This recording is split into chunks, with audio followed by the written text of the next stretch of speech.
বাংলাদেশ মানব জোটের পক্ষ থেকে আমি কাজী মোশাররফ হোসেন। আজকের বিষয়, বাংলাদেশে একটা সংবিধান আছে এবং সেই সংবিধানখানি কেউ বলছে সংস্কার করতে হবে, কেউ বলছে পুনর্লিখন করতে হবে। যেহেতু শেখ হাসিনাকে বের করে দেওয়া হয়েছে, সেহেতু এই যে বর্তমান অন্তর্বর্তীকালীন সরকার, এই সরকারের যদি অনুমোদন দিতে হয় তবে সংবিধানে পরিবর্তন তো অবশ্যই জরুরি, অবশ্যই দরকার।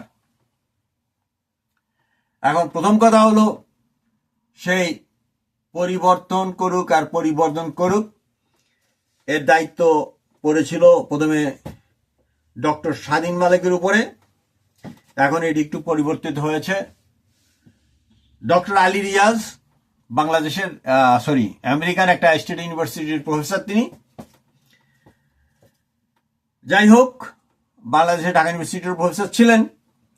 তিনি বলেছেন পুনর্লিখন করতে হবে, পুরান মালে কাজ হবে না। কিন্তু এই পুরান মালটির জন্য যিনি অক্লান্ত পরিশ্রম করেছিলেন ডক্টর কামাল হোসেন, বেঁচে আছেন এখনো। এখন ওনার রচিত সংবিধানটা এতই পচা হয়ে গেছে, এটাকে ট্রাশ করে দিতে হবে। হ্যাঁ, ট্রাশ করে দেওয়া যায়। আবার কি হবে যে এই আজকে যিনি আসছেন, 7 সমুদ্র 13 নদীর পার থেকে, হয়তো আমেরিকার সিটিজেনও উনি হইতে পারেন, আমি জানি না, ঠিক হওয়ার কথা, কারণ দীর্ঘদিন যাবত আসেনি আমেরিকায়। আর আমেরিকার মতো জায়গায় একটা সিটিজেনশিপ থাকলে অনেক সুযোগ সুবিধা পাওয়া যায়, যেমন ভালো একটা জবের জন্য সুবিধা হয়, এই আর কি হয়, কিছু সুযোগ সুবিধা তো থাকেই, চিকিৎসার সুবিধা পাওয়া যায়। সে যাই হোক, এটা ওনার ব্যক্তিগত ব্যাপার। উনি হয়তো মনে করেছেন যে একটা সংবিধান, কিন্তু সংবিধান তো কোনো কাজে লাগে না। দেখেন, যেই সংবিধান কি করেছিল, অ্যাড করে দিয়েছিল যে বঙ্গবন্ধু জাতির জনক এবং তার যে নাতি পোতা পুতি দুতি খুতি সবাইকে বিশাল আকারে দেবে, কি বলে, শেল্টার দিবে, সুযোগ সুবিধা দিবে। মুহূর্তের মধ্যে কিছু কতিপয় অল্প কয়েকজন ছাত্রের আন্দোলনের মাধ্যমে সেটা মুহূর্তের মধ্যে তাকে দেশ ছেড়ে চলে যেতে হলো। কোথায় গেল সেই সংবিধান? কাজেই সংবিধান ব্রিটিশ সংবিধান নাই, লেখা নাই। আচরণ আমাদের হলো, আচরণটা চেঞ্জ করতে হবে। মানবিক মূল্যবোধের যে জায়গাটা, এটা আমাদের একেবারেই নাই। আমি আমার এক মামা একবার প্রশ্ন করেছিল যে আমরা কোন জাতি, আমরা বললাম বাঙালি জাতি। এখন আমি বলি অজাতি আমরা, কিন্তু তিনি বলেছেন আমরা শঙ্কর জাতি। শঙ্কর জাতি অর্থ হচ্ছে তো বুঝে নেই, বিভিন্ন রক্তের সংমিশ্রণে যে জাতি। খাস বাংলায় বললে এটাকে জারদ জাতি বলে চলে। যাই হোক, পাবলিকলি এরকম বলা উচিত না আমার, আমি সরি। সে যাই হোক, যদি আমাদের ভিতরে মানবিক মূল্যবোধটা থাকে, কমিটমেন্ট থাকে দেশের প্রতি, যে কমিটমেন্টের মাধ্যমে 9 মাস যুদ্ধ করেছিল, যে কোনো মূল্যে পাখিদের সাথে থাকবো না, আলাদা হবই আমরা, আমাদের ভাগ্য আমরা গড়বই। কিছু দেখা গেছে কালে কালে যুগে যুগে এখানে স্বৈরাচার আসছে, বিভিন্নভাবে গুপ্তি মেরে থাকা, যেটাকে মানুষ পছন্দ করে নাই, তার থেকে বের হয়ে আসার জন্য অনেকেই অনেক কাজ করেছেন। বঙ্গবন্ধু বাকশাল করলেন, আমি পার্সোনালি বাকশাল সমর্থন করতাম এই কারণে। আজকে তাকান একটু জাপানের দিকে, সারা পৃথিবীর 1 নম্বর শক্তি, এক অর্থে একাই। অন্য কোনো দেশে তার টেরিটরি নাই, কিচ্ছু নাই। ধরেন ব্রিটিশের অন্তত 5টা দেশ আছে। আপনি সেই অস্ট্রেলিয়া থেকে শুরু করেন, নিউজিল্যান্ড থেকে শুরু করেন, আমেরিকা, কানাডা, একমাত্র আমেরিকা বাদে আর সবগুলো দেশে এখনো ব্রিটিশের রানীকে তারা মানে, এখনো মানে। কিন্তু আমরা তো সেরকম না। বা চায়নার কথা চিন্তা করেন, চায়না কিন্তু একটা মাত্র ভূখণ্ড, সারা পৃথিবীর অর্থনীতি নিয়ে তারা দাপিয়ে বেড়াচ্ছে। রাশিয়া, আমেরিকার অল্টারনেট কোন গ্রুপ বললে আমরা এতদিন পর্যন্ত রাশিয়াকেই জানতাম। চীন নতুন উদীয়মান শক্তি, একাই 100। কিভাবে হয়েছে? 50 লাখ লোক তাদেরকে আত্মহুতি দেওয়া হয়েছে, অথবা তারা মেরে ফেলেছে যারা ছিল সম্রাটের অনুগত। সেম থিং, প্রায় 50 লাখ লোক রাশিয়া তো এইভাবে জারকে হত্যার মাধ্যমে বা যাতনা থেকে সমাজতন্ত্রের জন্য করতে হয়েছিল। আমাদের 30 লাখ শহীদের কথা বলে অনেকে হাসে। বঙ্গবন্ধু বলেছিলেন লাল ঘোড়া দাপড়াই দিব। বঙ্গবন্ধু বলেছিলেন, কি বলেছিলেন? বঙ্গবন্ধু বলেছিলেন যে এই দেশের সাধারণ মানুষের জন্য আমি বাকশাল, শ্রমিক শ্রেণীর জন্য বাকশাল করেছি। এখনো জীবিত আছেন তৎকালীন যে বাংলাদেশ ব্যাংকের যে গভর্নর, ওই সময়ে যিনি সবচেয়ে বেশি কালো টাকা সাদা করার জন্য জমা দিয়েছিলেন তিনি ছিলেন খন্দকার মোস্তাক।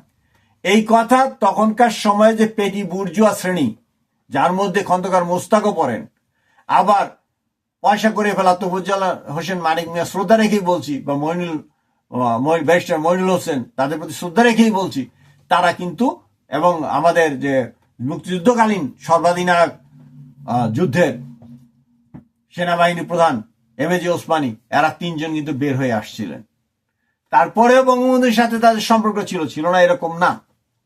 কারণ বঙ্গবন্ধু যে বাকশাল বললেন যে কৃষক এবং শ্রমিক, তাকে দেওয়া হলো কি যে আপনি এক নায়কতন্ত্রে যাচ্ছেন। জনাব তাজউদ্দিন সাহেবও বিরোধিতা করেছিলেন, তারা অবশ্যই বিরোধিতা করতে পারেন, করেও ছিলেন। সেটা ছিল এক ধরনের সহনশীলতা। কিন্তু একমাত্র খন্দকার মোস্তাক সেটা কি করলেন, তার অনুগত বাহিনী দিয়ে বঙ্গবন্ধুর পুরা ফ্যামিলি শেষ করে দিলেন। সে যাই হোক, উনি মাত্র কয়েকদিন 25শে জানুয়ারি 75 সাল এই বাকশালটা উনি করেছিলেন। আমি বাংলাদেশ মানব জোট হানা ভোটের পক্ষে, সমগ্র জনগণ ম্যান্ডেট দিতে হবে। যাই হোক, উনি হয়তো তৈরি করেছিলেন বিভিন্ন কারণে, সেটা বলতে পারবো না, ভালোর জন্য হোক বা দেশের মঙ্গলের জন্য হোক, অথবা অমঙ্গল বা একনায়কতন্ত্রের জন্যই হোক, উনি এটা করেছিলেন। কিন্তু আমি মনে করি পার্সোনালি, একনায়কতন্ত্র যদি জনকল্যাণের জন্য হয় সেটা ভালো, কিন্তু তিনি করে যেতে পারেন না, এই কাজের সমালোচনা হইতেই পারে। আজকে আপনি দেখেন, পৃথিবীতে সবচেয়ে বেশি ধনিক শ্রেণী, কোটিপতির সংখ্যা হলো কোথায় বেশি? চায়নাতে বেশি। তার মানে এই মডেলটাই উনি লাইক করতেন। সে যাই হোক, আমি আর সেদিকে যাচ্ছি না।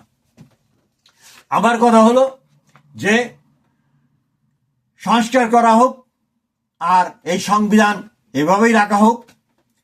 সংবিধানের প্রথমেই বলতে হবে, পরম দয়ালু ও দাতা একমাত্র সৃষ্টিকর্তার নামে আমরা শপথ নিতেছি যে এই বাংলাদেশের সকল মানুষ বিচারের সম অধিকার পাবে, শিক্ষার সম অধিকার পাবে, স্বাস্থ্যের সম অধিকার পাবে। কারণ আমরা মুসলমানরা বিশ্বাস করি, অন্য যারা এক সৃষ্টিকর্তায় বিশ্বাস করে, খ্রিস্টান এবং ইহুদি, এরাও বিশ্বাস করে যে আমরা আদম এবং ইভ বা হাওয়া, এই আল্লাহর সৃষ্টি, এই 2 মানুষ থেকে সারা পৃথিবীর সকল মানুষের সৃষ্টি হয়েছে। এবং সেই জন্য সে যে ধর্মই পালন করুক অথবা নাস্তিকই হোক, তারা আমাদেরই ভাই বোন। আমাদের ইকুয়ালি চিন্তা করতে হবে। এই পার্থিব জগতের যত সুযোগ সুবিধা আছে, এই পার্থিব জগতের কোনো প্রকার সুযোগ সুবিধা আল্লাহ মানুষকে বঞ্চিত করেন নাই। বাংলাদেশের সংবিধান, বাংলাদেশের যারা সরকার চালাবেন, তারা কেউ এই আইনের ব্যত্যয় ঘটাতে পারবেন না। অর্থাৎ সমস্ত বাংলাদেশের জনগণের জন্য সম আইন।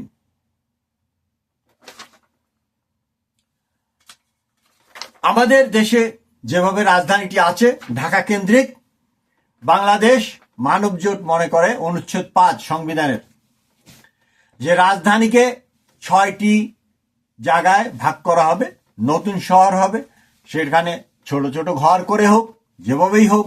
এই 6টি হবে কি, গুটি কয়েক মন্ত্রণালয় থাকবে ঢাকা জেলা যেটা বর্তমান, সেখানে 6টি মন্ত্রণালয় চলে যাবে মানিকগঞ্জে, 6টি চলে যাবে মুন্সিগঞ্জে, 6টি নরসিংদীতে, 6টি গাজীপুরে, 6টি নারায়ণগঞ্জে। মানে আমাদের যে ক্যাপিটালটা হবে, সেই ক্যাপিটাল 6টি ভাগে ভাগ করা থাকবে লোকেশন, কিন্তু রাজধানী তো একটাই। হয়তো সংসদ ভবন যেখানে আছে এখানেই থাকলো, কিন্তু 6টি মন্ত্রণালয় এখানে ভাগ করে দেওয়া হবে। এখন জন্মসূত্রে আরেকটি হলো অনুচ্ছেদ 6, জন্মসূত্রে নাগরিক। এখন পৃথিবী বা আমরা বলি গ্লোবাল স্টেট আর গ্লোবাল ওয়ার্ল্ড, সেই হিসাবে আমরা ওই যেই জন্মভূমিতে আমরা জন্মেছি ওর প্রতি একটা মায়া থাকে, টান থাকে, দেশের খেদমত করারও ইচ্ছা থাকে। কিন্তু জনসংখ্যা বেশি, এই জনসংখ্যা বেশি হলেও বিভিন্ন ধরনের সুযোগ সুবিধা, চাকরির সুবিধা, পেনশনের সুবিধা, চিকিৎসার সুবিধা, এই সুবিধাগুলি যদি কেউ বিদেশে নিতে চায়, ইউরোপ, আমেরিকা, অস্ট্রেলিয়া, কানাডা ইত্যাদিতে, কারো যদি দ্বৈত নাগরিকত্ব থাকে, যতক্ষণ পর্যন্ত কেউ স্বেচ্ছায় বাংলাদেশ সরকারের কাছে আবেদন করবে যে আমার দ্বৈত নাগরিকত্ব আমি আর রাখতে চাই না, আমি বাংলাদেশটা বাদ দিয়ে দিতে চাই, যদি আমি এই দেশে জন্মগ্রহণ করেছি, তাদের বাদে সবাইকে সমান সুযোগ, ইলেকশন থেকে শুরু করে সব ধরনের সুযোগ সুবিধা তাদের জন্য ওপেন রাখা হোক। শুধু খেয়াল করতে হবে এই যে তাদের যে ট্যাক্স ফাইল আছে, তাদের যে আয় ব্যয়ের হিসাব আছে, এই আয় ব্যয়ের হিসাবটি দুই দেশেই তাদেরকে দেখাতে হবে। তাদেরকে দুই দেশে দেখাক বা না দেখাক, অন্তত বাংলাদেশ সরকারের কাছে বলতে হবে তোমার ওই দেশে কত আয় আছে, এই দেশে কত আয় আছে। এটা হলো নাগরিকত্বের দিক। আরেকটি দিক আমি বলবো ইনক্লুড করার জন্য, সেটা কি সহযোদ্ধা। এতদিন আমরা একটা মুক্তিযোদ্ধা রাজাকার ফেনোমেননের উপরে আগের বিগত সরকার উৎখাত হয়ে গেছে, দেশ ছেড়ে পালাতে বাধ্য হয়েছে অথবা বাধ্য করা হয়েছে, সে যাই হোক, সহযোদ্ধার একটা প্রভিশন চালু করা হবে। এই সহযোদ্ধা হবেন কারা? 16 থেকে শুরু করে 30 বছর পর্যন্ত যারা 9 মাস, মুক্তিযুদ্ধের সময় ছিল 9 মাস, সেইটা হিসাব করে আমি বলছি 9 মাস, নীতি নৈতিকতা এবং 3টি বাহিনীর সাথেই তারা পর্যায়ক্রমে কাজ করবেন। এক, সামরিক বাহিনী বা সেনাবাহিনীর সাথে তারা 3 মাস বুনিয়াদি ট্রেনিং করবে, অস্ত্র ট্রেনিং, সিধা কথা যেটা বলা যায়। আর যে 6 মাস, সেটা বর্ডারে যে হেল্প করতে পারে বিজিবিকে, পুলিশকে, আনসারকে, এইভাবে তারা টোটাল 9 মাস তাদেরকে বিভিন্ন সময়ে একসাথেই করতে হবে এরকম না, শুধু 3 মাসের বুনিয়াদি যে ট্রেনিংটা আছে সেইটা সেনাবাহিনীর তত্ত্বাবধানে এক নাগারে করতে হবে। এবং অন্য দেখা গেল বিজিবিতে 1 মাস, নেভিতে 1 মাস, বা পুলিশে 1 মাস, আনসার হিসাবে 1 মাস, এরকম ভাবে তারা আরো 6 মাস, টোটাল 9 মাসের যদি কেউ এরকম ট্রেনিং করে, তারকে সহযোদ্ধার সার্টিফিকেট দেওয়া হবে। এই সার্টিফিকেট ফলে লাভটা কি? লাভ হলো এই, তাকে কমপক্ষে খাওয়া দাওয়া থাকবে সরকারি, এবং সাথে প্রতি মাসের জন্য কমপক্ষে 10,000 টাকা করে স্টাইপেন্ড বা ভাতা পাবে। এবং তারা যখন কোনো চাকরির চেষ্টা করবে, সমস্ত কিছু একই থাকলে যিনি সহযোদ্ধা তার চাকরিটা আগে হবে। সংবিধানে থাকতে হবে কর্মকর্তাদের আচরণবিধি, পরিষ্কার রূপে লেখা থাকতে হবে। দুর্নীতিবাজ কোনো কর্মকর্তা কর্মচারী যদি দুর্নীতি করে, সেটা নৈতিক হোক আর আর্থিক হোক, যদি আর্থিক কোনো দুর্নীতির প্রমাণ পাওয়া যায় বা প্রুভ করা যায়, তবে ডান হাতের যে প্রথম আঙ্গুল আছে, পয়েন্টার, এটার 2 সেন্টিমিটার কেটে ফেলতে হবে তাদেরকে। তারাই যখন চাকরিতে ঢুকবে তখন এই বন্ড সাইন করবে যে আমি আর্থিক কোনো অনিয়ম করলে আমার ডান হাতের পয়েন্টার যেটা আছে এটার থেকে 2 আঙ্গুল কেটে ফেলার, 2 সেন্টিমিটার কেটে ফেলার যে সমর্থন, এটা আমি দিয়ে দিলাম। এই বন্ডে সাইন করে তাদের চাকরিতে ঢুকতে হবে। আর তার যত সম্পত্তি আছে, অবৈধ টাকার সম্পত্তি, সকল সম্পত্তি বাজেয়াপ্ত করা হবে। এবং এরা কি করবে? এরা জীবনেও কোনো রাজনৈতিক দলের সদস্য হতে পারবেন না, এবং সদস্য হতে না পারলে কোনো এককভাবে বা স্বতন্ত্রভাবে কোনোভাবে তারা কোনো পদে তারা ইলেকশন করতে পারবে না। মানবিক মূল্যবোধের জন্য প্রতিষ্ঠার জন্য কতগুলো বিষয় সেইটার জন্য লিপিবদ্ধ থাকতে হবে সংবিধানে।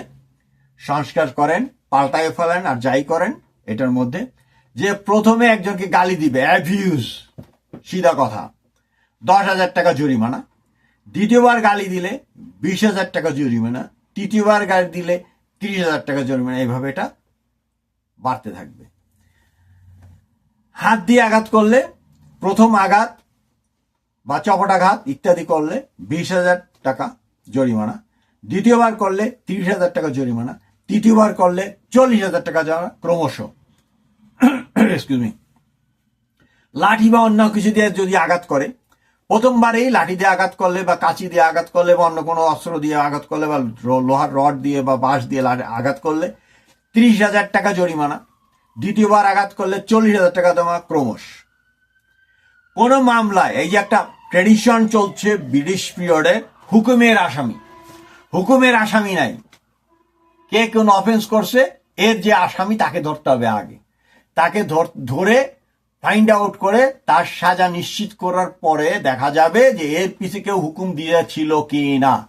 তখন হুকুমের আসামিকে নামে খাতায় লিপিবদ্ধ করে সেম পানিশমেন্ট দিয়ে দেওয়া হবে হুকুমের আসামিকে, যদি দেখা যায় যে আসলেই এটা প্রযোজ্য, সে হুকুমের আসামি দিয়েছিল।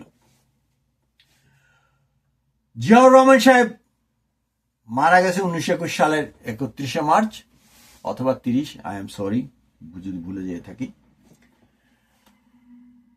এই তারিখের পরে থেকে সম্পত্তির হিসাব আজ পর্যন্ত দেখতে হবে কোনটা গ্রহণযোগ্য কোনটা গ্রহণযোগ্য না, ট্যাক্স ফাইলের মাধ্যমে। যদি গ্রহণযোগ্য না হয়, তাদের রাজনীতিবিদ হোক বা নাগরিক হোক, তাদের সমস্ত সম্পত্তি বাজেয়াপ্ত করতে হবে। নির্বাচনে অংশগ্রহণের জন্য আমি আল্লাহর নবী, আমাদের নবী মুস্তাফা সাল্লাল্লাহু আলাইহি সাল্লাম নবুয়ত পেয়েছিলেন 40 বছর বয়সে। মানে 40 বছর বয়সে ওনার কাছ থেকে ওহী আসা শুরু হয়েছিল এবং উনি এই ওহী আসার সময় থেকে শুরু করে তিনি ধর্ম প্রচার করা শুরু করেছিলেন। এটাকে আমি একটা বিশাল টার্নিং পয়েন্ট হিসেবে মনে করি। যেমন 40 বছর বয়স পূর্ণ না হওয়া পর্যন্ত কেউ কোনো নির্বাচনের জন্য দাঁড়াতে পারবেন না,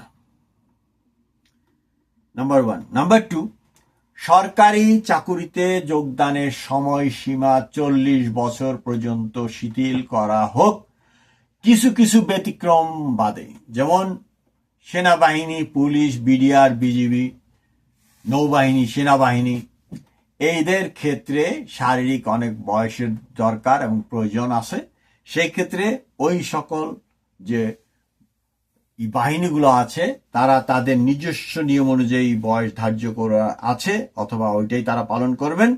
কিন্তু নর্মাল সিভিল যে সমস্ত জব আছে তার জন্য চাকরির বয়স সময় জয়েন করার আগ পর্যন্ত 40 বছরের কম হতে হবে।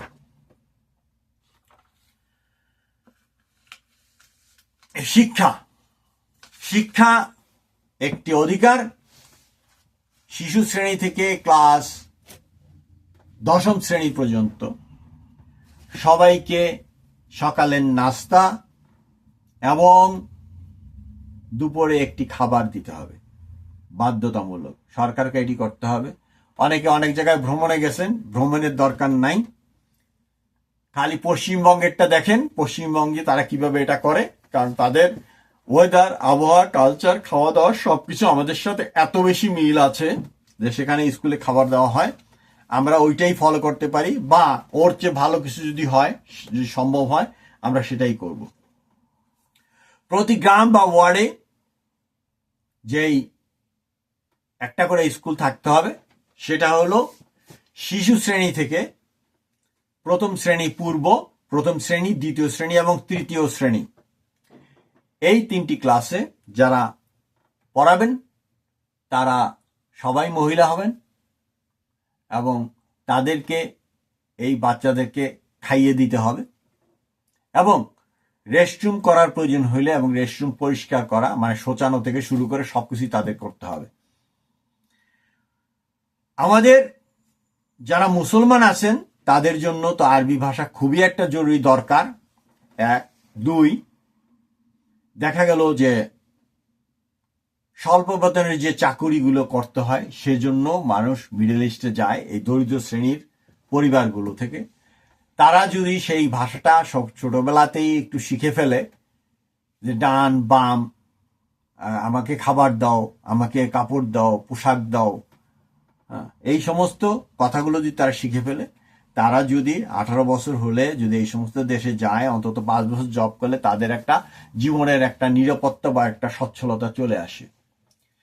মূলত এইখানে আমি এর গুরুত্বটা এখানে ধর্মের চেয়েও ফাইন্যান্সিয়াল ভাবে যারা সচ্ছল হতে পারে যুবক বয়সে, সেই চেষ্টাটাই আমার এখানে টার্গেট। তবে মুসলমান যদি কোরআন না পড়তে পারে, হুজুরে কি বললো না বললো এটা যদি বুঝতে না পারে, এটা তাদের জন্য বিপদে নিয়ে যাওয়ার একটা স্কোপ থাকে। আর এখানে অন্য ধর্মের যারা আছে তারাও এটি শিখতেও পারেন, নাও শিখতে পারেন, কিছু যায় আসে না। তবে মক্কা এবং মদিনা ছাড়া তারাও কাজের জন্য এই সকল দেশে যেতে পারবেন এবং অন্য একটি ভাষা শেখা অবশ্যই খারাপ কিছু না।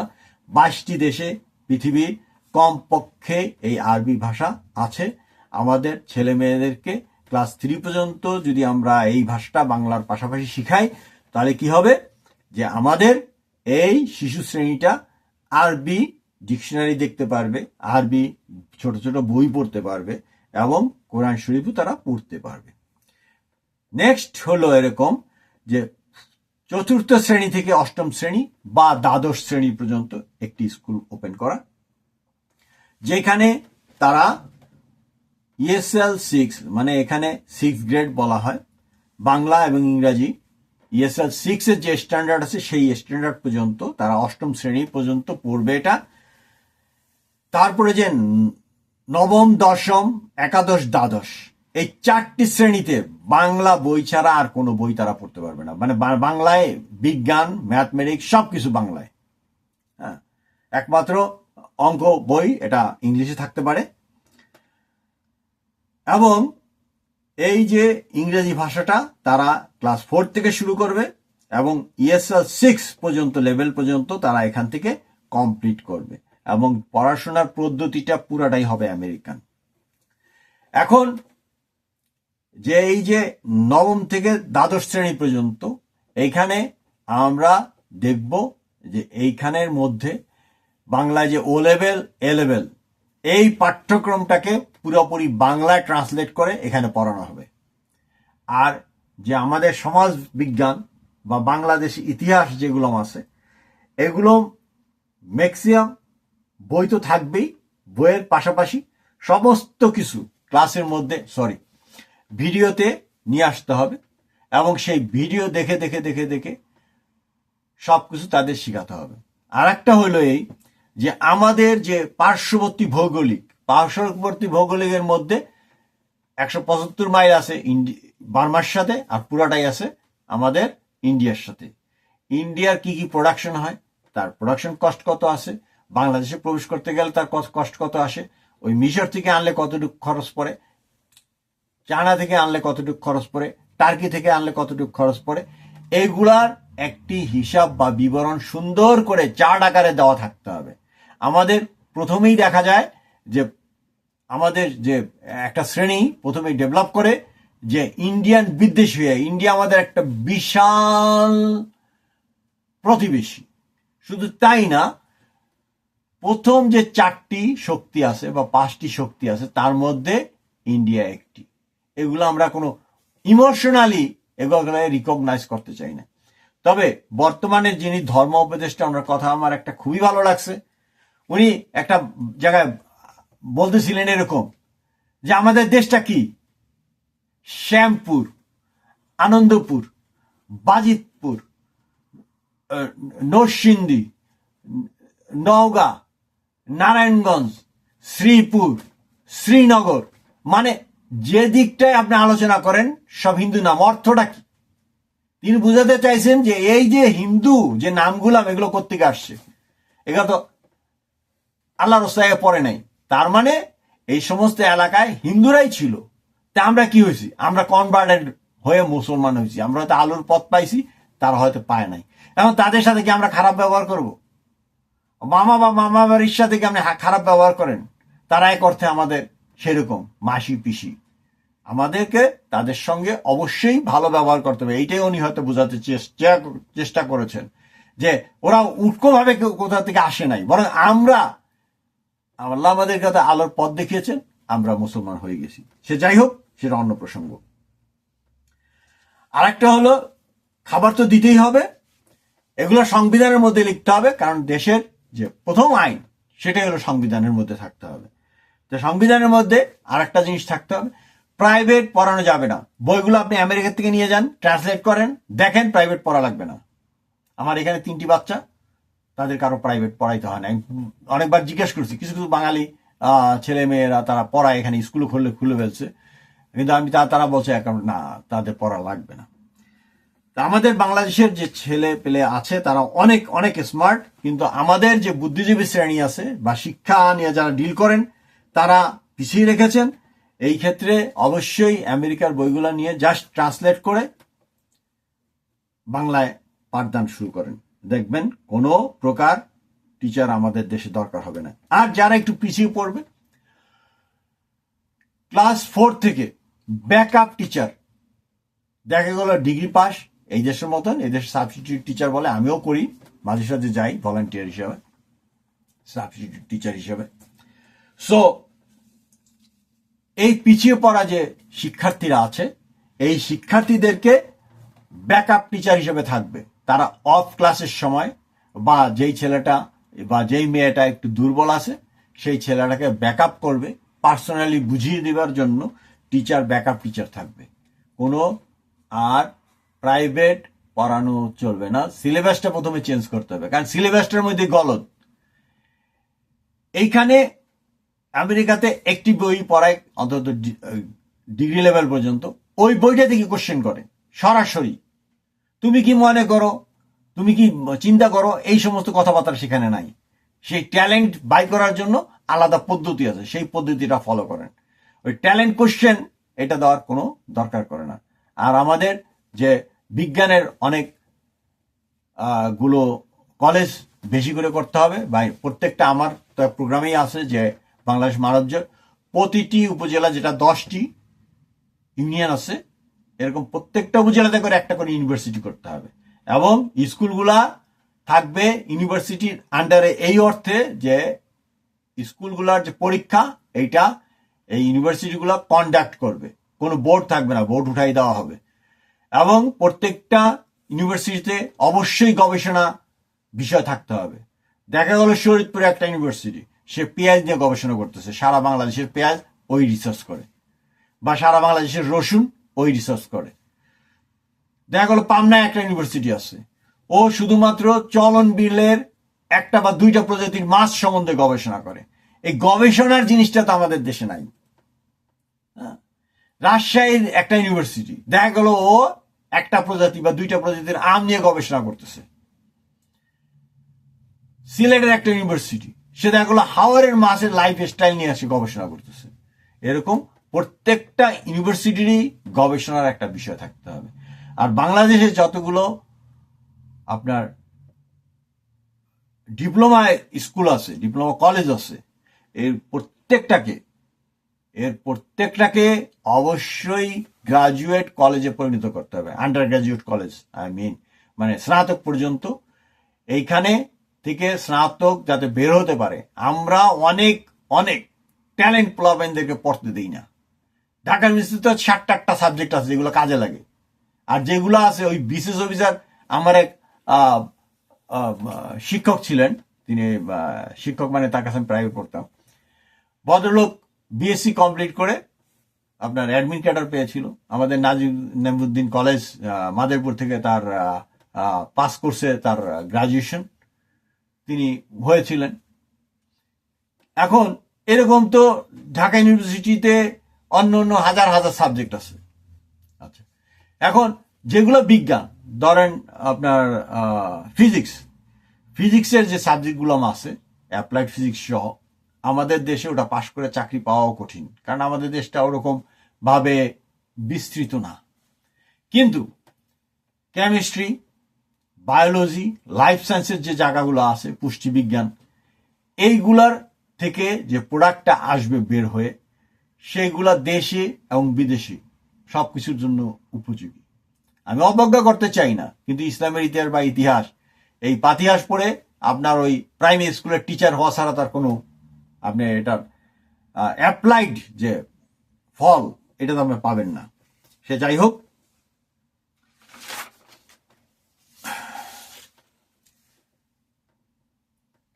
এগুলা তারপরে এডুকেশনের যেই স্নাতক পর্যায়ে তারা কি পড়বে, স্নাতক পর্যায়ে অবশ্যই সে তার পছন্দের একটি সাবজেক্টে উচ্চতর ভাষা জ্ঞান অর্জন করবে। এখন কেউ যদি মনে করে যে না, ইংরেজিতে আমি লিখতে পড়তে এসে লিখতে চাই, পিএইচডি করতে চাই, অবশ্যই সে স্নাতক পর্যায়ে একটি ভাষা শিখবে। সেটা ইংরেজি হোক, জার্মান হতে পারে, আরবি হতে পারে, বা পর্তুগিজ, ইতালীয়, যে কোনো একটা ভাষায় তাকে ব্যাচেলার ডিগ্রি করতে গেলে আরেকটি ভাষা তাকে শিখতে হবে তার অধীত যে বিষয় আছে তার সাথে। তাকে আর একটা করতে হবে কাজ, সেটা হলো এই যে তাকে টেকনিক্যাল একটা সাইড তাকে শিখতে হবে। যেমন ডিপ্লোমা ইঞ্জিনিয়ার ওই লাইনে যারা যাবে, তাদের প্লাম্বিং এর একটা সাইড থাকতে পারে, ইঞ্জিনিয়ারিং একটা সাইড থাকতে পারে, তাদের ওই কি বলে ইঞ্জিনিয়ারিং এর যে অন্য অন্য যে সাইডগুলো আছে সেগুলো থাকতেই পারে। মেডিকেলে আছে অনেকগুলো বিষয় আছে, প্রত্যেককে একটা ইসলামের ইতিহাস পড়ছে, কিন্তু আমাদের টার্গেট একটাই, যে এই লেখাপড়া শিখে আমার 66% লোককে বিদেশমুখী করা।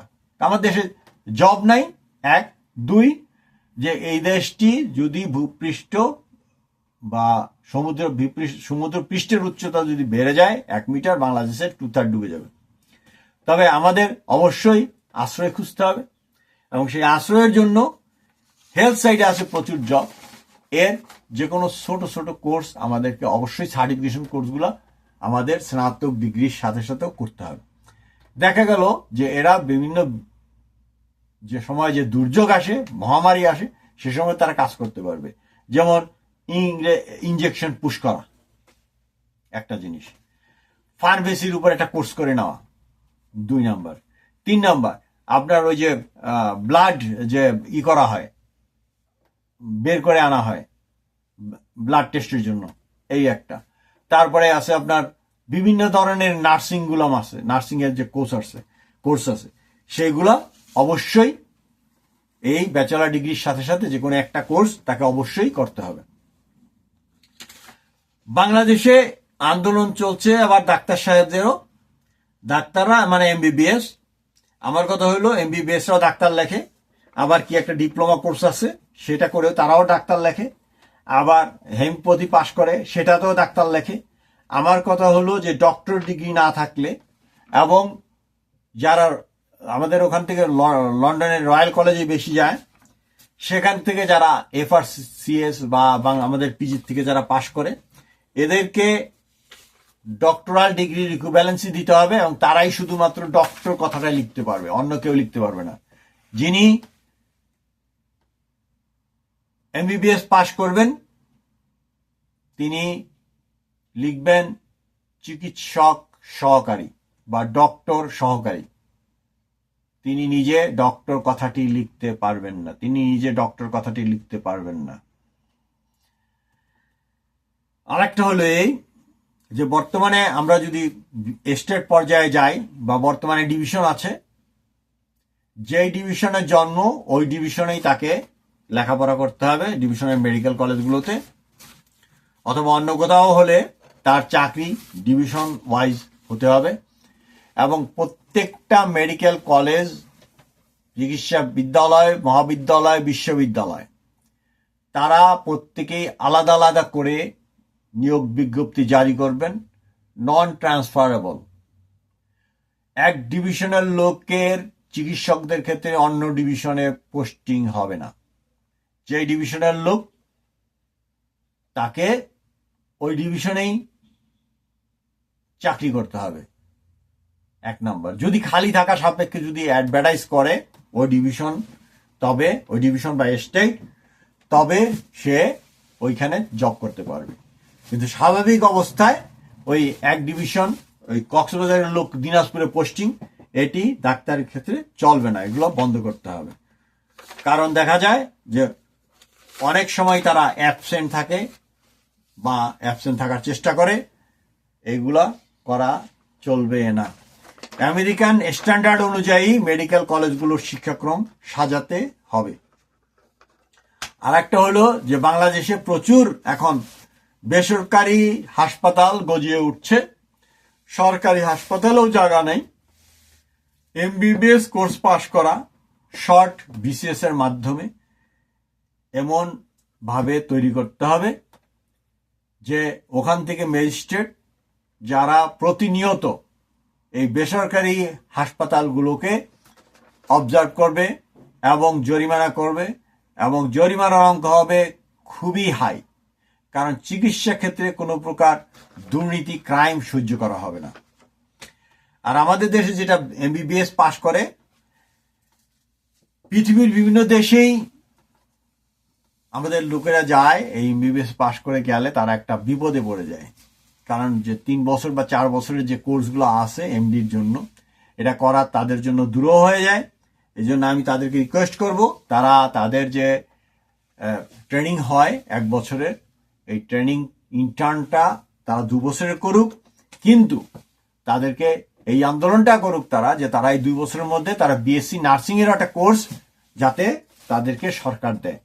তাহলে কি হবে, এই উন্নত দেশগুলোতে তারা যদি যায় এবং তাদের যদি ওই ক্রেডিট ওইভাবে থাকে, তবে কি হবে, তারা প্রথমে এসেই দেখা যাবে যে অনেক উন্নত দেশে এই নার্সের পোস্টগুলো খালি থাকে। এই খালি থাকলে এখানে তারা 80 থেকে 1 লাখ ডলারে চাকরিটা পেতে পারে, এবং 2-3 বছর চাকরি করে তারা নির্দ্বিধায় কি করতে পারে, এমডির কোর্সটা সহজেই কমপ্লিট করতে পারে। আমি জানি আমাদের দেশের ছেলেরা কত মেধাবী বা মেয়েরা কত মেধাবী যারা এই মেডিকেল সায়েন্সে পড়ে, এবং তাদের জন্য এটা ডাইল ভাত হয়ে যাবে। কিন্তু ফাইন্যান্সিয়াল যে সলভেন্সি না থাকে তত এটা কঠিন হয়ে যায়।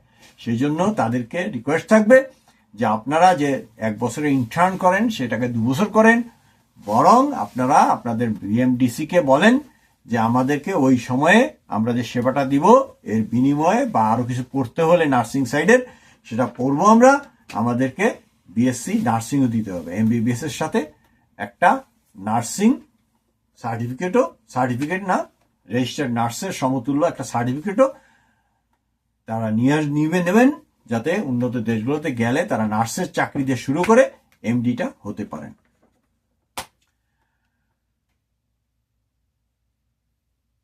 আর একটা হলো যে আমাদের উপজেলাগুলোকে অবশ্যই, এই হাসপাতালগুলোকে অবশ্যই এমন ভাবে সাজাতে হবে যে কোনো বিশেষায়িত চিকিৎসা ব্যতীত সকল ধরনের চিকিৎসা সুবিধা এই সমস্ত উপজেলা হাসপাতালে থাকতে হবে। উপজেলা একটা বিশাল ইউনিট, স্বয়ংসম্পূর্ণ ইউনিট হিসেবে গড়ে তুলতে হবে। এখানে মনে রাখতে হবে আমাদের এই উপজেলায় দেখা যায় যে মিৎসুবিশি ল্যান্সার বা এই ধরনের গাড়ি বা বিদেশি গাড়ি, হ্যাঁ বিদেশি গাড়ি আমরা ইউজ করবো না, অবশ্যই করব, কিন্তু এই পয়সা বিদেশি থেকে আর দেওয়া যাবে না। আমাদের দেশে নিজস্ব প্রোডাকশন হবে, যতদিন পর্যন্ত না হয় দেশে যে প্রচলিত গুলো বাজাজ যে অটো রিক্সা আছে, একজন ড্রাইভার সহ আমাদের যে উপজেলা হেলথ কমপ্লেক্স, ওখানে ওই ডাক্তার সাহেবকে যদি গাড়ি দিতে হয় ওইগুলাই দিবেন, এবং অন্যান্য ফেসিলিটিসের জন্য যদি গাড়ি দিতে হয় যে টেম্পোগুলো আছে সেই টেম্পোগুলো ব্যবহার করা হবে, কোনো বিদেশি গাড়ি না। এবং যদি স্টেটের এই ধারণাটা চালু হয়ে যায়, তবে স্টেটকে চিন্তা করতে হবে যে আমার স্টেটের যে চেয়ারম্যান আছে, আমার স্টেটের যে মুখ্যমন্ত্রী আছেন, মুখ্যমন্ত্রীর নাম হবে না আমাদের এখানে, কারণ আমি এটার ঘোরতর বিরোধী যে মন্ত্রী, আমাদের দেশে রাজা নাই, কেন মন্ত্রী থাকবে, এই জন্য সেখানে যাতে তিনি একটা পাঞ্জাবি একটা লুঙ্গি পরে তার অফিসে যেন যেতে পারেন। একটা বাজাজ অটোরিকশা বা আমার দেশে তৈরি হয় এরকম একটা অটোরিকশা করে উনি যাবেন। আর যদি গাড়ি যদি তৈরি হয় একদম স্বদেশী, কোনো কথা নাই। ইন্ডিয়া এই কাজটা অনেকদিন ধরে করেছে। তাদের ভিতরে আমাদের চেয়ে দেশের প্রতি মায়া মহব্বত অনেক বেশি, অনেক বেশি। তারা প্রত্যেকটা নাগরিক চিন্তা করে কিভাবে বাংলাদেশকে একটু ঠকাই দেওয়া যায়। আপনিও ভাই একটু চিন্তা করেন না যে কিভাবে বিদেশে পয়সাটা না পাঠায়, পয়সাটা পাচার না করে বা বিদেশি পণ্যটা কিভাবে কম কিনে আমি আমার এই দেশটাকে সমৃদ্ধ করতে পারি। উপজেলায় আরেকটি জিনিস যেটা ওই স্বৈরাচার জনাব জেনারেল এরশাদ সাহেব করেছিলেন, কোর্ট কাছারি সব বন্ধ করে দেওয়া হয়েছে। এই কোর্ট আবার চালু করতে হবে। এখন এখানে আমি অন্য কোর্টগুলো তো থাকবেই, সাথে একটি মুন্সিপ কোর্ট চালুর দাবি রাখছি এবং এটা সংবিধানে রাখতে হবে। মুন্সিপ কোর্টটা কিরকম হবে, যে তাকে অন্তত 2টা সাবজেক্ট সহ এলএলবি পার্টলি করলেও চলবে, যেটা হলো যে মুসলিম ল, হিন্দু ল এবং সম্পত্তি আইন। এই 2টা সহ, আমি জানি না এটা আগে ফার্স্ট পার্ট এলএলবি ফার্স্ট পার্টের মধ্যে ছিল, এখন তো 3 পার্ট করেছে, আমার জানা নাই। এবং ধর্মীয় জ্ঞান, মুফতি বা কামিল পাশ এরকম দেখে এই জজগুলাকে নেওয়া হবে, উপজেলা জজ, মুন্সিপ কোর্ট। তারা কি করবে, যে লোক মারা গেল তার সম্পত্তি তিনি 3 মাসের মধ্যে ওই পরিবার পুরাটাকে ডাকবেন, ডেকে উনি ওটার মিউটেশনের একটা কাগজ তৈরি করে দিতে হবে তাকে। মিউটেশনের জন্য কি কি সম্পত্তি আছে না আছে, মা কতটুকু পাবে, বোন কতটুকু পাবে, ভাই কতটুকু পাবে, অর্থাৎ কোনো প্রকারেই যেন কেউ বঞ্চিত না হয়। সবাইকে ডেকে এইটা উনি ভূমি অফিসে পাঠাবেন এবং সেখান থেকে ওইটা ইস্যু হয়েছে কিনা, কার কতটুকু সম্পত্তি, বোনের সম্পত্তি, মায়ের সম্পত্তি, এটা ইস্যু হয়েছে কিনা উনি এটাকে নিশ্চিত করবেন। এবং এই মুন্সিপ কোর্টের আন্ডারে থাকবে জন্ম, মৃত্যু, বিবাহ। এবং এই মুন্সিপ কোর্ট অর্থাৎ এখানে একটা রেকর্ড অফিসও থাকতে হবে এবং এই রেকর্ড অফিসগুলা থাকতে হবে এত শক্তিশালী যে পৃথিবীর যে কোনো দেশে গেলে এই রেকর্ড অফিসের কাজেই শুধু ভ্যালিড হবে। এই রেকর্ড অফিসের দায়িত্ব থাকবে মুন্সিপ কোর্ট। এবং প্রত্যেকটা ইউনিয়নের যে চেয়ারম্যান, কারো জন্ম, মৃত্যু ইত্যাদি ইত্যাদি হওয়ার সাথে সাথে তিনি তার ওয়ার্ড মেম্বারকে দিয়ে এই মুন্সিপ যে কোর্ট আছে এই কোর্টের মধ্যে সমস্ত কাগজপত্র অন্তত ম্যাক্সিমাম 1 সপ্তাহের মধ্যে এখানে জমা দিবেন এবং মুন্সিপ কোর্ট প্রতি 3 মাস পর পর এইগুলা পাবলিশ করবে, অ্যাড করবে। আচ্ছা, এখানে যেই কাগজগুলো হবে সেই কাগজগুলো এই কারণে এই মুন্সিপ কোর্টটা করতে হবে যে এই সম্পত্তিগুলো অবন্টজ অবস্থায় পড়ে থাকে বছর পর বছর, এটা যাতে না হয়। ওনার কাজ হবে এই নারীর যে সম্পত্তি আছে সেই সম্পত্তি একই করে হিন্দুরাও আসতে পারে যদি আইন করে দেওয়া হয় যে কার কতটুকু সম্পত্তি, সাথে সাথে উইদিন এ ইয়ার্স এর মধ্যে পাবলিশড হয়ে যেতে হবে, যাতে কোনো পর্যায়ে কোনো মহিলাকে সম্পত্তি থেকে বঞ্চিত করা না যায়। আরেকটা হলো যে তিনি বিচার করবেন জুরি বোর্ডের মাধ্যমে। অনেক উপজেলা পর্যায়ে অনেক কিছু মীমাংসা করে ফেলা যায়, কিন্তু যেগুলো দেখা যায় যে ওই ডিস্ট্রিক্ট কোর্টে যাইতে হইতেছে এগুলো করা যাবে না। অন্তত জুরি ব্যবস্থা আবারও চালু করতে হবে। মিথ্যা সাক্ষী কোর্টে যে মিথ্যা সাক্ষী দেবে তাকে কমপক্ষে 50,000 থেকে 50 লক্ষ টাকা, ডিপেন্ডস অন দ্য কেস, এরকম আইন থাকতে হবে এই সংবিধানের মধ্যে। তাহলে আমাদের যে উপজেলা যে সেট আপ আছে এই সেট আপের মধ্যে আরেকজন আছেন যিনি অনেক মামলার উৎস হলো এই সাব রেজিস্ট্রার। এটা ছিল 3য় শ্রেণীর পদ। এই সাব রেজিস্ট্রার সবাইকে বরখাস্ত করা হোক এবং এই ক্ষেত্রে যেমন আমি বলেছি যে পুলিশ, বিডিআর, বিজিবি নিয়োগ দিতে হবে কমপক্ষে 1.5 লাখ এখানে সাব রেজিস্ট্রার তৃতীয় শ্রেণী পদে নতুন নিয়োগ দিতে হবে এবং এরা শুধু কাজটা বুঝাই দিয়ে তাদের দায়িত্বকে অব্যাহতি নেবেন এবং তাদের সবার সম্পত্তি বাজেয়াপ্ত করা হোক। যারা আগে চাকরিতে ঢোকার সময় যা ছিল ওইটা বাদে সমস্ত সম্পত্তি বাজেয়াপ্ত করা হোক। কারণ হলো এই, এরা কি করে, এরা এক ঘুষের যে ট্রেডিশন ওইটা তো আছেই, ওইটা রেখেই দিছে। তারপরে আর যেটা করে যে সম্পত্তির মূল্য কম দেখায়, এই বদমাইশগুলা সম্পত্তির মূল্য কম দেখায়, সরকারের রাজস্ব সেখানে ফাঁকি দেওয়ার ব্যবস্থা করে দেয় এবং নিজেরা টাকা বানায়। আর একটা হলো এই যে প্রিএমশন কেসের পূর্বে সমস্ত লোকদেরকে তাকে অবশ্যই হাজির করতে হবে অথবা তাদের রিটার্ন ডকুমেন্ট দিতে হবে যে এইখানে যারা এই প্রিএমশন করতে পারে তাদের কোনো অনাপত্তি সনদ ছাড়া যারা যারা এই করেছে প্রত্যেকটা ক্ষেত্রে তাদেরকে জরিমানা করা হোক। অনাপত্তি সনদ ছাড়া যে সমস্ত জমির দলিল হয়েছে ওয়ারিশদের অনাপত্তি সনদ ছাড়া প্রত্যেকটাতে তাদেরকে জরিমানা করে দেওয়া হোক। এবার সংবিধানে আরেকটা জিনিস পরিষ্কার হওয়া দরকার যে নদী এবং নদী বন্দর, আমরা জানি নৌ ও পরিবহন মন্ত্রণালয় আছে। আমাদের খরচ কমানোর স্বার্থে আমাদের যে নেভির যে প্রধান আছেন উনি একজন মন্ত্রীর মর্যাদা ভোগ করতেছেন। বাংলাদেশের যে নৌবাহিনী আছে এটার সাথে ওনার অধস্থন একজনকে কমোডর বা এই ধরনের একজনকে দিয়ে দায়িত্ব দিয়ে রাখা হবে। নদী বন্দর এবং তার আশেপাশে যত খাল আপনার বন্দর থাকবে বা থাকবে তার থেকে রেভিনিউ আদায় করার থেকে শুরু করে নদী খনন এগুলো সব তার দায়িত্ব থাকবে। এবং বাংলাদেশে যে আমাদের বিদেশ জাহাজ যেটাকে বলে বিদেশ পরিবহনের জাহাজ, এটা যেহেতু আমরা জনসংখ্যা পৃথিবীতে অষ্টম, এই অষ্টম হলেও আমাদের জাহাজগুলো যাতে সারা পৃথিবীব্যাপী চলাচল করতে পারে, জাহাজের খোল তো আমরাই বানাই, এটার সাথে যে মেশিনারিজ গুলা লাগে সেইগুলা পাবলিকলি একটি কোম্পানি ওপেন করা হবে নৌবাহিনীর আন্ডারে। সেখানে শেয়ার মার্কেটের মাধ্যমে এই একটি কারখানা করা হবে যেখানে এই নৌবাহিনী যে এই সমস্ত ইঞ্জিনগুলো আছে আমাদের ছোট ছোট ট্রলারের যে ইঞ্জিন থেকে শুরু করে বিদেশে যাওয়ার যে জাহাজ আছে সেই জাহাজের ইঞ্জিন থেকে শুরু করে সমস্ত সরঞ্জাম এই ডিপার্টমেন্ট তৈরি করবে।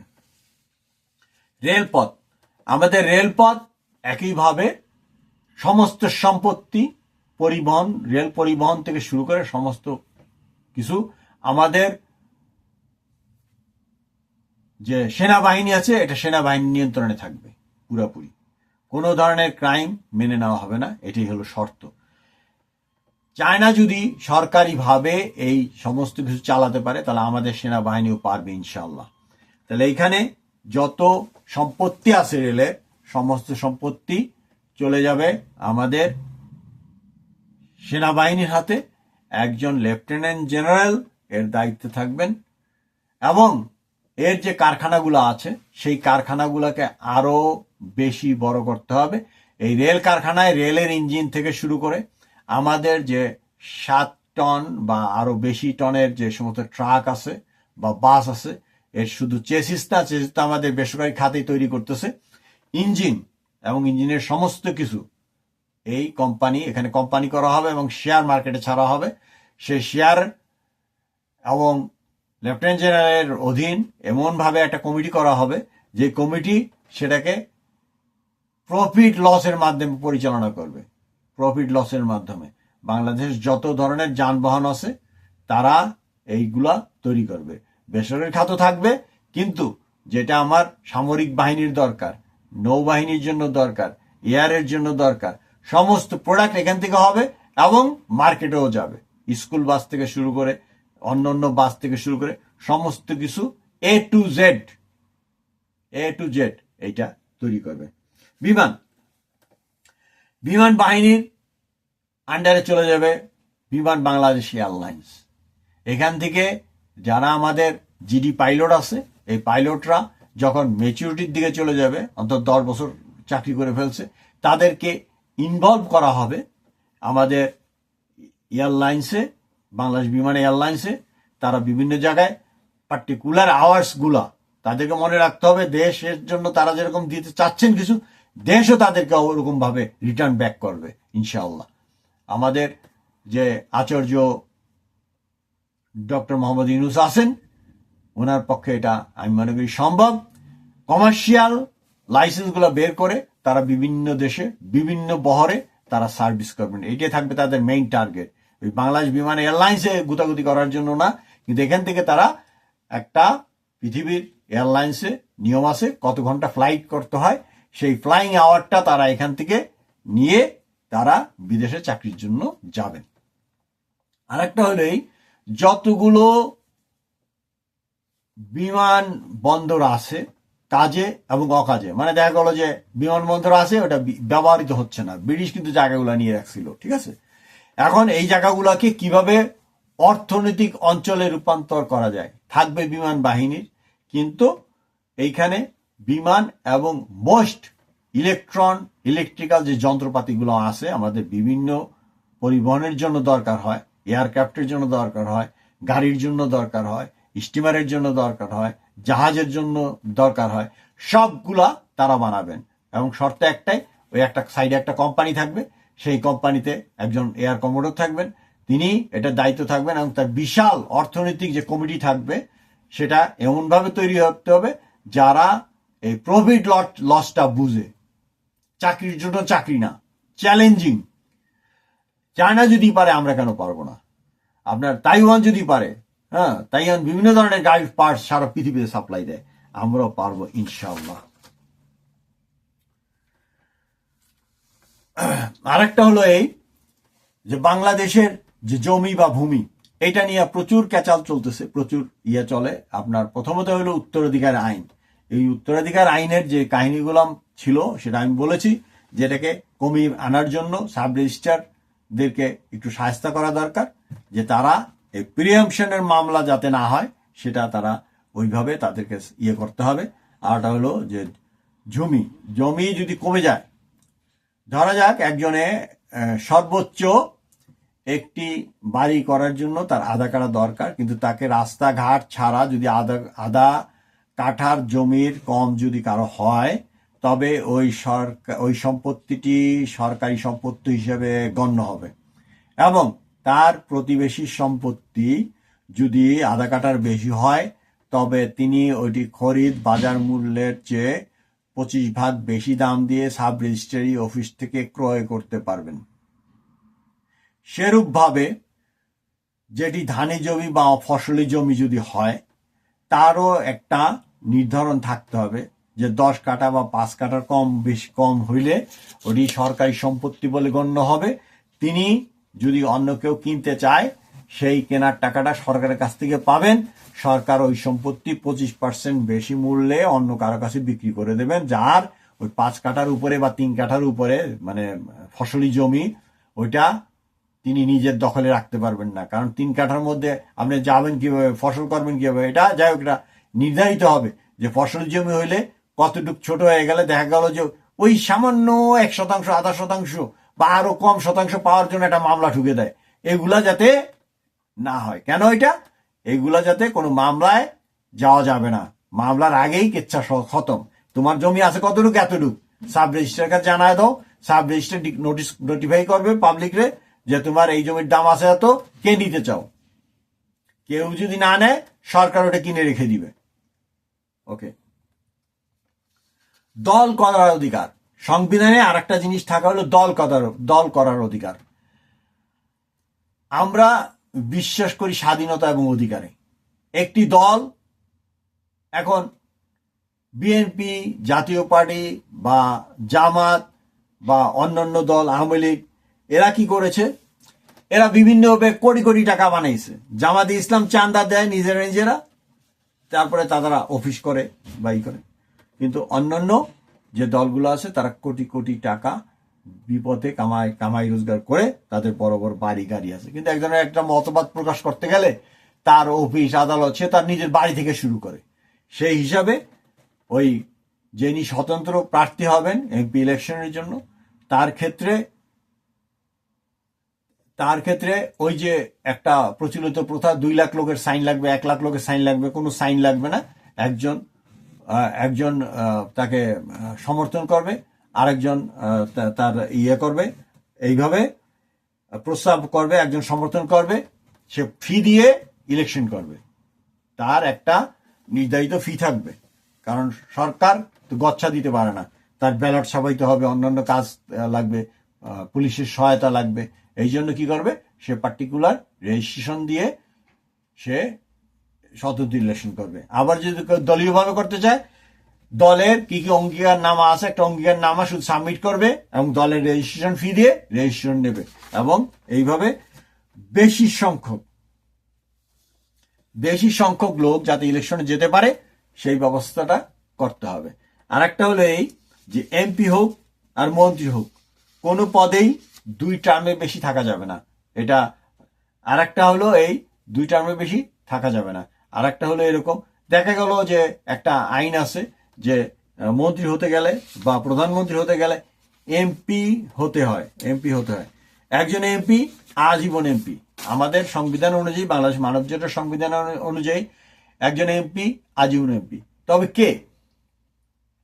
যিনি কখনো ঘুষ খান নাই, অনৈতিক কাজ করেন নাই, যিনি আপনার ওই মহিলা সংক্রান্ত কোনো কেস নাই, যিনি অভ্যাসবশত এরকম কি বলে নেশাগ্রস্ত নন, দেশের বিপক্ষে কাজ করেছেন। এই 4টি প্রমাণ যদি না হয় একটা লোকের ক্ষেত্রে, বা ওই যে আরেকটা আছে দণ্ডিত হইলে তো নৈতিক স্খলন হইলেই তো দণ্ডিত হয়, তাহলে তো হয় না। এই 4টি আইটেম যেই লোকের না থাকবে, যেমন আরেকটা হলো যে সরকারি লোন, টাকা পয়সা ইত্যাদি, এইগুলো যদি না থাকে তবে তিনি আজীবন এমপি, এবং এমপির দায়িত্বে যে সমস্তগুলো কাজ থাকে সেগুলো একটি চলমান সংসদ তাকে দিয়ে করাতে পারবেন। তিনি মন্ত্রীও হতে পারবেন, প্রধানমন্ত্রীও হতে পারবেন যদি তার পদস্খলন না হয়, যেহেতু পদস্খলনের ঘটনা না ঘটে, তবে তিনি এই সমস্ত সুযোগ সুবিধা পাবেন। এবং এই ধরনের এমপি ওনরা কি করবেন, ওনরা একটা পেনশন পাবেন, একটা উল্লেখযোগ্য পেনশন পাবেন রাষ্ট্র থেকে আজীবন। কাজেই 2 বারের বেশি এমপি হওয়ার প্রয়োজনীয়তা থাকে না, এবং তিনি যদি মনে করেন আরো 2 টার্ম মন্ত্রী পর্যায়ে থাকবেন, তিনি থাকতে পারবেন, কোনো সমস্যা নাই। কারণ তিনি তার নৈতিক স্খলন ঘটে নাই, এবং তিনি অন্য কোনো এমপির সমমর্যাদার দায়িত্ব পালন করতে পারবেন যদি চলমান সংসদ তাকে সে দায়িত্ব দেয়। আচ্ছা, আর একটা হলো এই বেতনের বৈষম্য। বেতনে প্রথমে এটা ছিল 10টি স্তরে, পরে এটিকে 20টি স্তরে ভাগ করা হয়।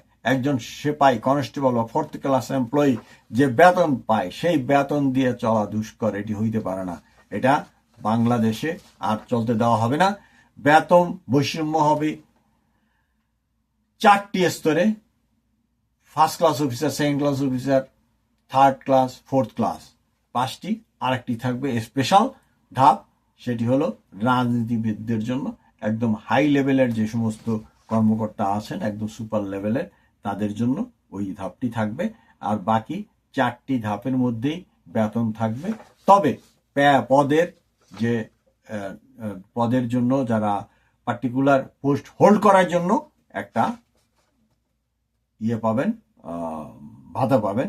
যেমন একজন অফিসার ইনচার্জ এবং আরেকজন সমপর্যায়ের কর্মকর্তা, যিনি অফিসার ইনচার্জ হবেন সেটা উনি ওই পদের জন্য বেতন পাবেন। যিনি ডিসি হবেন তিনি ওই পদের জন্য আলাদা একটা বেতন পাবেন। কিন্তু অন্য দিক থেকে দেখা গেল একই পর্যায়ের অফিসাররা একই বেতন পাবেন। এবং বাংলাদেশে আমি আরেকটি এপিসোডে বলেছি যে আমাদের এটাকে যুক্তরাষ্ট্রীয় সরকারে পরিণত করতে হবে। যুক্তরাষ্ট্রীয় সরকারের মধ্যে 1970 সালে আমাদের যে জেলাগুলো ছিল, প্রত্যেকটা জেলাগুলোই এক একটি স্টেট হিসেবে বিবেচনা করা হবে, তবে যে মন্ত্রণালয়গুলো থাকে বা যে ডিভিশনগুলো থাকবে সেগুলা 6টি, 7টি, 5টি, 4টি, এক একটি দেশে এক একটি স্টেটের বা ওই জনসংখ্যা অনুযায়ী তারা সরাসরি ভোটে নির্বাচিত হবেন। সরাসরি ভোটে, এখানে কোনো ইয়ের দরকার নাই, কোনো পার্টিগত দরকার নাই। ওই পার্টি থেকেও দাঁড়াইতে পারে যে একজন চেয়ারম্যান দাঁড়াইলো, আরেকজন, আর অন্যগুলা ভাইস চেয়ারম্যান বা সহকারী চেয়ারম্যান, যারা বিভিন্ন জেলায় বিভিন্ন ধরনের মন্ত্রণালয়ের দায়িত্ব থাকবেন। যার যার আয় বুঝে ওই জেলার যে অন্যান্য সদস্য থাকবেন ওই স্টেটটাকে পরিচালনার জন্য, তারা নির্ধারণ করবেন তারা কতজন বড় ধরনের কর্মকর্তা চান। কারণ এটার সাথে খরচ কমানো বাড়ানোর ব্যাপার আছে, বেতন ভাতার ব্যাপার আছে। তবে সাধারণ সদস্য হবে কারা? এর একটা স্টেটে যিনি কি বলে গ্রাম মেম্বার আছেন বা মেয়র এলাকায় যিনি ওয়ার্ড মেম্বার আছেন, এরাই সবাই সদস্য হিসেবে থাকবেন। যিনি উপজেলা চেয়ারম্যান তিনিও সদস্য হিসেবে থাকবেন, মেয়র যিনি আছেন তিনিও সদস্য হিসেবে থাকবেন, যিনি উপজেলা চেয়ারম্যান আছেন তিনিও সদস্য হিসেবে থাকবেন, এবং ওই যে সংসদটিকে প্রাণবন্ত করে তুলবেন। তারা এইভাবে ওই স্টেটটিকে চালাবেন। যেহেতু এরা সবাই নির্বাচিত, সেই ক্ষেত্রে 3 থেকে 7 জন থাকবে। ওই একটি কাউন্সিল গঠন করা হবে বা মন্ত্রী পরিষদ গঠন করা হবে, যেই মন্ত্রী পরিষদের মাধ্যমে স্টেটটি চলবে। এবং স্টেট এক ফেডারেলে যে আইনগুলো থাকবে সেই আইন অনুযায়ী তারা পুরোপুরি ফলো করবেন। এবং কিছু যদি ব্যতিক্রম তারা আনতে চান তাদের ওই স্টেটের সুন্দর পরিচালনার জন্য, তবে সেটাও তারা করতে পারবেন। তবে সেটি অবশ্যই যে কেন্দ্রীয় গভর্নমেন্টের যে আইনগুলো আছে সেই আইনগুলার বিপরীতমুখী হবে না বা আইনগুলোকে চ্যালেঞ্জ করবে না। সবাইকে শুভেচ্ছা জানিয়ে আজকের মতো বিদায় নিচ্ছি। বাংলাদেশ মানব জোটের পক্ষ থেকে আমি কাজী মোশাররফ হোসেন। যারা সংবিধান নিয়ে ভাবছেন, সংবিধানের পরিবর্তন করতে চান বা বর্তমান সংবিধানটাকে ছুঁড়ে ফেলে নতুন সংবিধান দিতে চান, সবার প্রতি শ্রদ্ধা ভক্তি রেখে আমার এই বিবেচনাগুলো গ্রহণ করার জন্য অনুরোধ জানিয়ে শেষ করছি। আল্লাহ হাফেজ। জয় বাংলাদেশ মানব জোট।